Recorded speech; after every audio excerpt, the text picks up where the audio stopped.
ദൈവത്തിന്റെ പോരാളികൾക്കേ ഒരു രക്ഷയില്ലാന്ന് കേട്ടോ. കാരണം എന്ന് വെച്ചാൽ CSK-MI മാച്ചിന്റെ അകത്ത് ഫസ്റ്റ് മാച്ച് നടന്ന സമയത്ത് വാങ്ഡയിൽ പോയിട്ട് അവിടെ ഒരു 103 റൺസിന്റെ 100 മേലുള്ള റൺസിന്റെ ഒരു ബിഗ് വിൻ CSK നേടിയ സമയത്ത് ഒരു റിവഞ്ച് മാച്ചിലൂടെ തിരിച്ചു പിടിക്കാന്ന് വിചാരിക്കുമ്പോഴേക്കും അതും ചെന്നൈയുടെ ചെപ്പോക്കിൽ വന്നിട്ട് പിടിക്കാന്നിരിക്കുമ്പോൾ അതിനും പറ്റിയില്ല. 8 വിക്കറ്റിന്റെ ഒരു എഗെയിൻ ബിഗ് വിൻ തന്നെ CSK നേടി, അതും 11 ബോൾ ബാക്കി നിൽക്കെ. കഴിഞ്ഞ തവണ സ്റ്റാർ ആയിട്ടുള്ള സഞ്ജു സാംസൺ ഇപ്രാവശ്യം നേരത്തെ ഔട്ടാക്കി, പക്ഷെ എന്നിട്ടും രക്ഷയില്ല.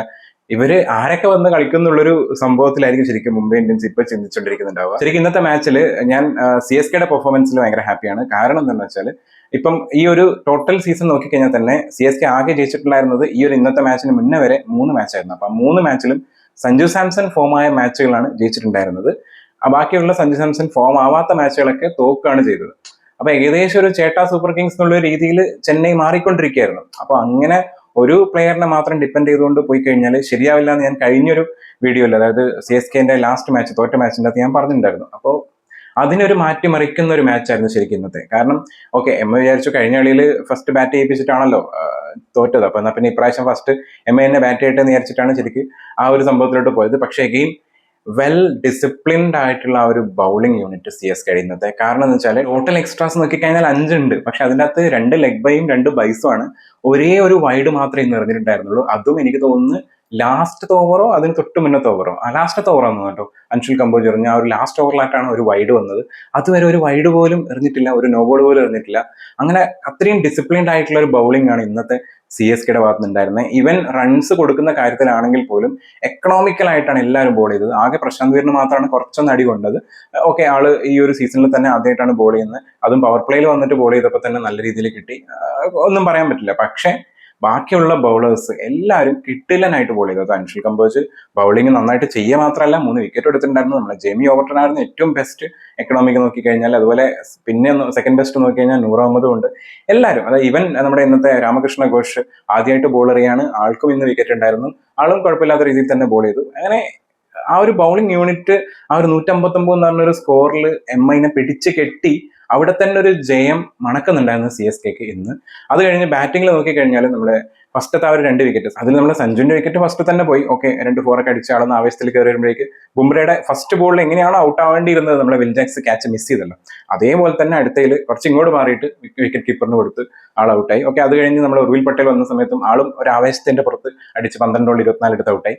പക്ഷേ പിന്നീട് വന്നൊരു ഇന്നിങ്സ് ഉണ്ടല്ലോ, അവിടെയാണ് ശരിക്ക് ഇന്നത്തെ ആ ഒരു, അതായത് ഈ ഒരു T20 മാച്ചും കുറച്ച് സമാധാനത്തോടെയും കളിക്കാം, അങ്ങനെ കളിച്ചാലും ജയിക്കാൻ പറ്റും, അതും 160 ടോട്ടൽ ചേസ് ചെയ്യുന്ന സമയത്ത് ഭയങ്കര ഒരു ആവേശം കാണിക്കാതെ മെല്ലെ മെല്ലെ കളിച്ചും ജയിക്കാൻ പറ്റുമെന്ന് നമ്മുടെ ഋതുരാജ് ഗായ്ക്വാഡും അതുപോലെ തന്നെ കട്ട സപ്പോർട്ട് ചെയ്തിട്ട് നമ്മുടെ കാർത്തിക് ശർമ്മ, ഇമ്പാക്ട് പ്ലെയർ ആയിട്ട് ഇന്ന് ഇറങ്ങിയിട്ടുണ്ടായിരുന്ന കാർത്തിക് ശർമ്മ, രണ്ടുപേരും കിടിലം പെർഫോമൻസ്. 62 റൺസ് ഉള്ളപ്പോഴാണ് രണ്ടാമത്തെ വിക്കറ്റ് പോയത്. അതിനുശേഷം മാച്ച് ജയിക്കുന്നവരെ, അതായത് 160 എത്തുന്നവരെ 98 റണ്ണിന്റെ ആ ഒരു കിടിലൻ പാർട്ട്ണർഷിപ്പ് അവർ ബിൽഡ് ചെയ്ത് രണ്ടുപേരും, അതായത് എനിക്ക് തോന്നിയേക്കുന്നത് രണ്ടുപേരും പരസ്പരം സപ്പോർട്ട് ചെയ്താണ് ആ ഒരു പാർട്ട്ണർഷിപ്പ് ബിൽഡ് ചെയ്തെന്ന് പറയാം. കാരണം ഋതുരാജ് ഗായ്ക്വാഡ് അത്രയും എക്സ്പീരിയൻസ് ഉള്ള ബാറ്റ്സ്മാൻ ആണ്. ചെന്നൈയുടെ തന്നെ സഞ്ജു കഴിഞ്ഞു കഴിഞ്ഞാൽ ഏറ്റവും എക്സ്പീരിയൻസ് ഉള്ള ഒരു ബാറ്റ്സ്മാൻ ആണ്.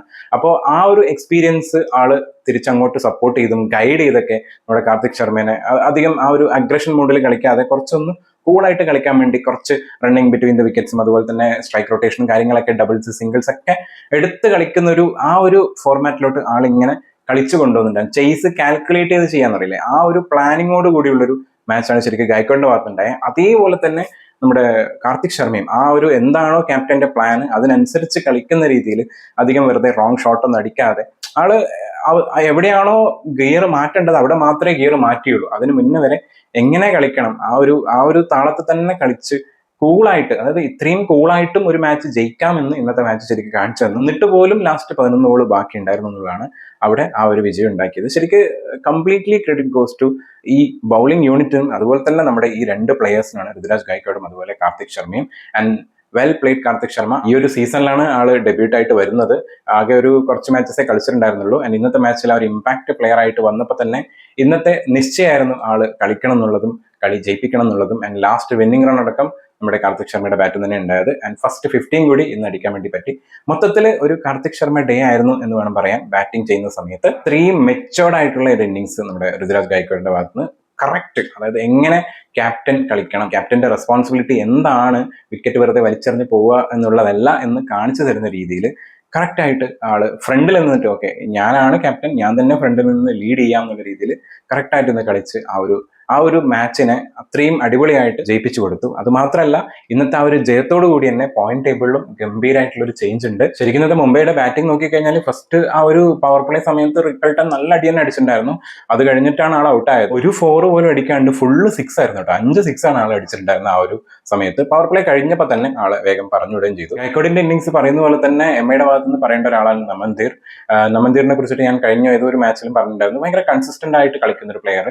സിറ്റുവേഷൻ അനുസരിച്ച് എങ്ങനെ കളിക്കണം, ഇന്നത്തെ സിറ്റുവേഷൻ അങ്ങനെയായിരുന്നു, റൺസ് പോകുന്നുണ്ടായിരുന്നില്ല, പിച്ച് ആ ഒരു രീതിയിലായിരുന്നു ഉണ്ടായിരുന്നത്. അപ്പോൾ ആ സ്ഥലത്ത് എങ്ങനെ കളിക്കണം എന്നുള്ള രീതിയിൽ കറക്റ്റായിട്ട് കളിച്ചിട്ട് ആളുടെ ഒരു നോക്ക് 37 ബോളിൽ 57 റൺസ്, 4 4ഉം 3 6ഉം അടിക്കേണ്ട സമയത്ത് മാത്രം അടിച്ചിട്ടാണ് ആ ഒരു റൺ അങ്ങോട്ട് കൊണ്ടുപോയത്. ശരിക്കും ആളുടെ ഒരു ഇന്നിങ്സും കൂടി ഇന്ന് ഇല്ലായിരുന്നെങ്കിൽ ഭയങ്കരമായിട്ടുള്ള ഒരു കൊളാപ്സ് ഉണ്ടായേനെ ശരിക്കും ഇന്നത്തെ മാച്ച്. പിന്നെ എടുത്തു പറയേണ്ടതെന്ന് വെച്ചാൽ ശരിക്കും ഇന്ന് ഈ ഒരു സ്കോറിൽ പോലും എത്തൂലായിരുന്നു. കാരണം നമൻതീറിന്റെ ആദ്യത്തെ ഒരു ചെറിയൊരു റൺ എത്തി തുടങ്ങിയപ്പോൾ തന്നെ ഒരു നല്ലൊരു ക്യാച്ച്, ഈസി ക്യാച്ച് കിട്ടിയിട്ടുണ്ടായിരുന്നു നമ്മുടെ ശിവൻ ഡുബെക്ക്. അത് ഭയങ്കര ഈസി ആയിട്ട് തന്നെ ആൾ വിടുകയും ചെയ്തു. പക്ഷെ അതേസമയം നമ്മുടെ സർഫറാസ് ഖാൻ എടുത്ത ആ ഒരു ക്യാച്ചും ബ്രിവിസ് എടുത്തൊരു ക്യാച്ചും പിന്നെ നമ്മുടെ എടുത്തു പറയേണ്ട രാമകൃഷ്ണ ഘോഷ് എടുത്തൊരു ക്യാച്ച് കിട്ടില്ല ക്യാച്ചായിരുന്നു കേട്ടോ. ആള് കറക്റ്റായിട്ട് ആ ഒരു ക്യാച്ച് വരുന്നത് നോക്കിയിട്ട് അതിന്റെ ടൈമിംഗ് ഒക്കെ കറക്റ്റ് കാൽക്കുലേറ്റ് ചെയ്ത് ആ അത്രയും മുന്നോട്ട് ഓടി വന്ന ആ ഒരു ക്യാച്ച് എടുത്തത് ഗംഭീരായിരുന്നു ആസ് എ ഫാസ്റ്റ് ബോളർ. നമ്മുടെ സൂര്യകുമാർ ഇന്ന് അടിച്ചൊന്ന് ഫോം ആവുമെന്ന് വിചാരിച്ചു, പക്ഷെ അധികം നീളത്തിലോട്ട് പോയില്ല. അതിന് മുന്നേ തന്നെ ആളുടെ വിക്കറ്റ് നമ്മുടെ രാമകൃഷ്ണ ഘോഷ് തന്നെ എടുക്കുകയും ചെയ്തു. ഇന്ന് ഡെബ്യൂട്ട് പോലെ ഏകദേശം ഇറങ്ങിയതാണല്ലേ, ഡെബ്യൂട്ട് തന്നെയാന്ന് തോന്നുന്നു. ഫസ്റ്റ് മാച്ചാണ് ആള് ബോൾ ചെയ്തിട്ട് ആ ഒരു വിക്കറ്റും എടുക്കാൻ വേണ്ടി പറ്റിയെന്നുള്ളത്, ഫസ്റ്റ് മാച്ചിൽ തന്നെ എടുക്കാൻ പറ്റിയെന്നുള്ളതും വലിയൊരു പ്രത്യേകതയായിട്ട് കാണാൻ പറ്റുന്നതാണ്. രാമകൃഷ്ണ ഘോഷും നന്നായിട്ട് തന്നെ ബോൾ ചെയ്തിട്ടുണ്ടായിരുന്നു. പിന്നെ വന്ന ആർക്കും വലിയ രീതിയിൽ അടിക്കാനൊന്നും പറ്റിയില്ല കേട്ടോ. ഹർദിക് പാണ്ഡ്യയൊക്കെ ബാറ്റ് വീശുന്നുണ്ടായിരുന്നു, കുറെ നല്ല രീതിയിലുള്ള കാറ്റ് നമ്മുടെ സഞ്ജു സാംസണ് കിട്ടിയിട്ടുണ്ടായിരുന്നു. പക്ഷെ ആളുടെ ആ ഒരു വീശലൊന്നും ബാറ്റിലോട്ട് കൊള്ളുന്നുണ്ടായിരുന്നില്ല. ഈവൻ ലാസ്റ്റിലോട്ട് വന്നിട്ട് നമ്മുടെ ട്രെൻഡ് ബോൾട്ട് വരെ ഒരു 6 അടിച്ചിട്ടുണ്ടായിരുന്നു. പക്ഷെ ഹർദിക് പാണ്ഡ്യക്ക് അത്ര പോലും ആ ഒരു അടിക്കുന്ന അടിയൊന്നും അങ്ങോട്ട് എത്തുന്നില്ല, അല്ലെങ്കിൽ ചിലതൊന്നും കൊള്ളുന്നില്ല എന്നുള്ളൊരു വല്ലാത്തൊരു ഭയങ്കര കഷ്ടപ്പാടുണ്ടായിരുന്നു ശരിക്ക് ഹർദിക് പാണ്ഡ്യയുടെ ഭാഗത്ത്. ബോളിംഗ് യൂണിറ്റിൽ ഞാൻ നേരത്തെ പറഞ്ഞ പോലെ തന്നെ ജെമി ഓർട്ടൺ ആയിരുന്നു ഏറ്റവും എക്കണോമി കുറവായിട്ട് ബോൾ ചെയ്തിട്ടുണ്ടായിരുന്നു. 4 ഓവറിൽ വെറും 23 റൺസ് കൊടുത്തിട്ട് ഒരു വിക്കറ്റ് എടുത്തിട്ടുണ്ടായിരുന്നു. അതുപോലെ തന്നെ നമ്മുടെ നൂർ അഹമ്മദും അത്യാവശ്യം നല്ല എക്കണോമിയിൽ തന്നെയാണ് ബോൾ ചെയ്തിട്ടുണ്ടായിരുന്നത്. 4 ഓവറിൽ 26 റൺസ് കൊടുത്ത് 2 വിക്കറ്റ് എടുത്തിട്ടുണ്ടായിരുന്നു. ആൻഡ് ലീഡിംഗ് വിക്കറ്റ് ടേക്കർ നമ്മുടെ അൻഷുൽ കമ്പോജ് ആണ്. ആളും പിടിച്ച് തന്നെയാണ് ബോൾ ചെയ്തത്. 4 ഓവറിൽ 32 റൺസ് കൊടുത്തിട്ട് 3 വിക്കറ്റ് എടുത്തിട്ടുണ്ടായിരുന്നു. നമ്മുടെ മുകേഷ് ചൗധരിയുടെ തുടക്കം ഗംഭീരായിരുന്നു കേട്ടോ. കാരണം ഫസ്റ്റ് ഓവറിൽ ഒരു റണ്ണ് മാത്രമേ കൊടുത്തിട്ടുണ്ടായിരുന്നുള്ളൂ. പിന്നീട് അങ്ങോട്ട് കുറച്ചൊക്കെ റണ്ണ് വഴങ്ങി. പക്ഷെ എന്നാലും അവർ എക്കണോമിയിൽ തന്നെ പിടിച്ചുകൊണ്ടാണ് ബോൾ ചെയ്തത്. 3 ഓവർ ബോൾ ചെയ്ത സമയത്ത് 25 റൺസാണ് ആൾ കൊടുത്തിട്ടുണ്ടായിരുന്നത്. വിക്കറ്റ് ഒന്നും കിട്ടിയില്ല കേട്ടോ. അതുപോലെ തന്നെ നമ്മുടെ രാമകൃഷ്ണ ഘോഷ് ആദ്യമായിട്ടാണ് ചെന്നൈക്ക് വേണ്ടി ഇന്ന് ബോൾ എറിയുന്നത്. 3 ഓവറിൽ 24 റൺസ് കൊടുത്തിട്ട് ഒരു വിക്കറ്റ് എടുത്തിട്ടുണ്ടായിരുന്നു. ചേസിംഗിൽ പറയുന്ന സമയത്ത് നമ്മൾ സ്റ്റാർട്ടിംഗിൽ സഞ്ജു സാംസൺ ഒന്ന് അടിപൊളിയായിട്ട് തന്നെ തുടങ്ങി കാണിച്ചു തന്നായിരുന്നു ആ ഒരു 2 4 ഒക്കെ അടിച്ചിട്ട്. പക്ഷെ ആ ഒരു ഇന്നിങ്സ് അധികം നീളം വന്നില്ല. അതിന് മുന്നേ തന്നെ ആൾ ഔട്ടായി. 9 ബോളിൽ 11 റൺസ് എടുത്തിട്ട്. പിന്നെ അതുപോലെ തന്നെ അതിനുശേഷം നമ്മൾ ഉറുവിൽ പട്ടേൽ വന്നപ്പോഴും ആ ഒരു അഗ്രഷൻ മോഡ് തന്നെയായിരുന്നു ഉണ്ടായിരുന്നത്. നല്ല രീതിയിൽ തന്നെ അടിച്ചു തുടങ്ങിയായിരുന്നു. 12 ബോളിൽ 24 റൺസാണ് എടുത്തത്. 2 4ഉം 2 6ഉം. ശരിക്കും ആ ഒരു ഇന്നിങ്സ് കുറച്ചും കൂടി നീളം വന്നിരുന്നെങ്കിൽ ഒരു കിടിലൻ ഇന്നിങ്സ് ആയനെ ഇന്നത്തെ. ചിലപ്പോൾ മാച്ച് കുറച്ചും കൂടി മുന്നേ തന്നെ ജയിച്ചേനെ. പക്ഷെ എന്നാലും ആളുടെ ആ ഒരു ഇന്റന്റ് പൊളിയായിരുന്നു കേട്ടോ. അടിച്ച് കളിക്കുക, സ്കോർ അങ്ങോട്ട് അടിച്ച് കയറ്റാന്നുള്ളത്. ഋതുരാജ് ഗായക്കോടും അതുപോലെ കാർത്തിക് ശർമ്മയുടെ ആ ഒരു രക്ഷാപ്രവർത്തനം ചെയ്യുന്ന രീതിയിലുള്ള ആ ഒരു ഇന്നിങ്സ് ഉണ്ടല്ലോ, അവിടെയാണ് ശരിക്കും കളി ഫുള്ളി ചെന്നൈയുടെ ഭാഗത്തോട്ട് വന്നത്. CSKയുടെ ക്യാപ്റ്റൻ ഋതുരാജ് ഗായക്കോഡ് 48 ബോളിലാണ് 67 റൺസ് എടുത്തിട്ടുണ്ടായിരുന്നത്. അതിൽ 5 4ഉം 2 6 ആണ് ഉള്ളത്. ബാക്കിയൊക്കെ ഡബിൾസും സിംഗിൾസ് ഒക്കെയാണ്. എവിടെയൊക്കെ മുട്ടി ഓടാൻ പറ്റും അവിടെയൊക്കെ മുട്ടി കറക്റ്റ് ആയിട്ട്, അതായത് ഒരു സ്ഥലത്ത് പോലും ആ ഒരു run rate, record run rate കുറയാൻ പാടില്ല. അത്രയും കാൽക്കുലേറ്റീവ് ആയിട്ടുള്ള ഒരു പ്ലെയർ ആണ് ശരിക്കും ഋതുരാജ് ഗായക്കോഡിന്റെ ഭാഗത്തുണ്ടായിരുന്നത്. അതുപോലെ തന്നെ നമ്മുടെ കാർത്തിക് ശർമ്മ ഇന്നത്തെ മാച്ചിൽ ഇമ്പാക്ട് പ്ലെയർ ആയിട്ട് വന്ന ആളാണ്. കറക്റ്റ് ഇമ്പാക്ട് കൊടുത്തിട്ടുണ്ടായിരുന്നു ചെന്നൈക്ക്. കാരണം 40 ബോളിൽ 54 റൺസ്, 4 4ഉം 3 6ഉം. ആൻഡ് ഇവിടെയും അങ്ങനെ തന്നെയായിരുന്നു. കാർത്തിക് ശർമ്മയുടെ സ്ഥിരം ശൈലിയിലുള്ള ഒരു കളിയായിരുന്നില്ല. ഇതിന് മുന്നിലുള്ള മാച്ചിലൊക്കെ നമ്മൾ കണ്ടതാണ്. കാർത്തിക് ശർമ്മ വരുന്നു, 6 അടിക്കുന്നു, 4 അടിക്കുന്നു, പോകുന്നു, ആ ഒരു സ്റ്റേജിലായിരുന്നു. പക്ഷെ ഇന്ന് അങ്ങനെ ആയിരുന്നില്ല.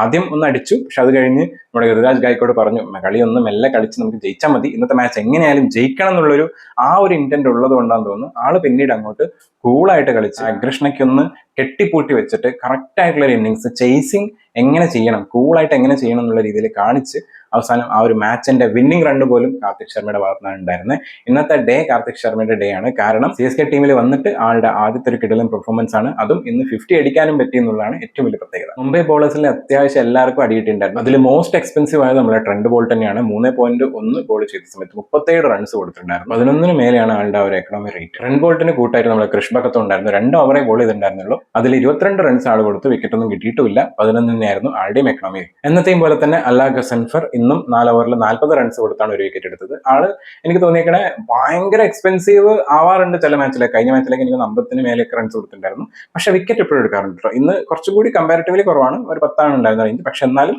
വിക്കറ്റ് ആൾ എടുത്തിട്ടുണ്ടായിരുന്നു. ഹർദിക് പാണ്ഡ്യ അത്യാവശ്യം നല്ല ബോളിംഗ് ആയിരുന്നു. 2 ഓവറിൽ 17 റൺസ് കൊടുത്തിട്ടുണ്ടായിരുന്നുള്ളൂ, പക്ഷേ വിക്കറ്റ് ഒന്നും കിട്ടിയില്ല. ഏറ്റവും കുറവ് എക്കണോമിയിൽ ബോൾ ചെയ്ത് ഇന്ന് ഇമ്പാക്ട് പ്ലെയർ ആയിട്ട് ഇറങ്ങിയിട്ടുള്ള രഘു ശർമ്മയായിരുന്നു. 4 ഓവറിൽ 24 റൺസ് കൊടുത്തിട്ടുണ്ടായിരുന്നുള്ളൂ, പക്ഷേ വിക്കറ്റ് ഒന്നും കിട്ടിയിട്ടുണ്ടായിരുന്നില്ല. നമ്മുടെ ജസ്പ്രീത് ബുംറ ഇന്ന് കുഴപ്പമില്ലാത്ത രീതിയിൽ ബോൾ ചെയ്ത് 3 ഓവറിൽ 20 റൺ കൊടുത്തിട്ട് ഒരു വിക്കറ്റ് എടുത്തിട്ടുണ്ടായിരുന്നു. അതും ഇമ്പോർട്ടന്റ് ആയിട്ടുള്ള വിക്കറ്റാണ് നമ്മുടെ സഞ്ജു സാംസന്റെ.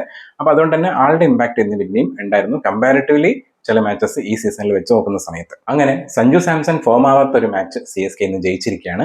അത് നല്ലൊരു സൈനാണ്, പോസിറ്റീവ് സൈനാണ്. ഓരോ പ്ലേയേഴ്സ് ഇങ്ങനെ വളർന്നു വരികയാണ് CSKയിൽ. ഓരോ പ്ലേയേഴ്സും അവരവരുടെ ആ ഒരു സ്ലോട്ടിൽ ഏതൊക്കെ ബാറ്റിംഗ് പൊസിഷനിൽ ഇറങ്ങണമെന്നും അവർ ഏതൊക്കെ ബാറ്റിംഗ് പൊസിഷനിൽ നന്നായിട്ട് കളിക്കണമെന്നും അതുപോലെ തന്നെ ബോളിംഗിലാണെങ്കിലും എത്ര നല്ല, പ്രത്യേകിച്ച് ഇന്ന് അഖിൽ ഹുസൈൻ ഇല്ലാതെ പോലും ഇന്ന് അത്യാവശ്യം നല്ല രീതിയിൽ തന്നെ ബോൾ ചെയ്തിട്ടുണ്ടായിരുന്നു. അപ്പം ആർക്കൊക്കെ പകരമായിട്ട് റീപ്ലേസ് ചെയ്യാൻ പറ്റുന്നും ആരൊക്കെ ഏതൊക്കെ പിച്ചിൽ കളിക്കാൻ പറ്റും എന്നുള്ളത് ബോളിംഗിലാണെങ്കിലും ബാറ്റിംഗിലാണെങ്കിലും ചെന്നൈക്ക് മനസ്സിലാക്കി വരുന്നുണ്ട് എന്ന് തോന്നുന്നുണ്ട് ഇപ്പോഴത്തെ ഇത്രയും ഒരു 9 മാച്ചസ് കഴിയുന്ന സമയത്ത്. അപ്പൊ എന്തായാലും ഇതൊരു പോസിറ്റീവ് സൈനാണ് CSKക്ക്. ഇനിയുള്ള മാച്ചസിൽ ജയിക്കാൻ വേണ്ടിയിട്ട് ഇനി അടുത്ത മാച്ചസ് ഒക്കെ വരാനിരിക്കുകയാണ്. ഇതേ ഒരു വിന്നിംഗ് മൊമെന്റ് ഇനിയുള്ള മാച്ചസിലും പിടിക്കാൻ പറ്റിയാൽ ചിലപ്പോൾ പ്ലേ ഓഫിലൊക്കെ കയറാൻ ചാൻസ് ഉള്ള ഒരു ടീം തന്നെയാണ് ശരിക്കും CSKയുടെ എല്ലാവരും അവരുടെ ആ ഒരു പൊട്ടൻഷ്യൽ അനുസരിച്ച് ഫോമായി കിട്ടിയിട്ടുണ്ടെങ്കിൽ ചിലപ്പോൾ ഒരു ഗംഭീര ടീം തന്നെ ആയിരിക്കും എന്ന് തോന്നുന്നുണ്ട്. അത് ഇന്നത്തെ മാച്ചിൽ അല്ലെങ്കിൽ ജയിച്ച മാച്ചിലൊക്കെ കാണാൻ വേണ്ടി പറ്റുന്നുണ്ട്. ഇന്നത്തെ മാച്ച് കണ്ട സമയത്ത് നിങ്ങൾക്ക് എന്താ തോന്നിയത്? എന്തായിരുന്നു ഇന്നത്തെ മാച്ചിനെ കുറിച്ചുള്ള നിങ്ങളുടെ അഭിപ്രായം എന്നുള്ളത് കമന്റിൽ അറിയിക്കാം. അത്രേ ഉള്ളൂ. അടുത്ത വീഡിയോയിൽ കാണാം.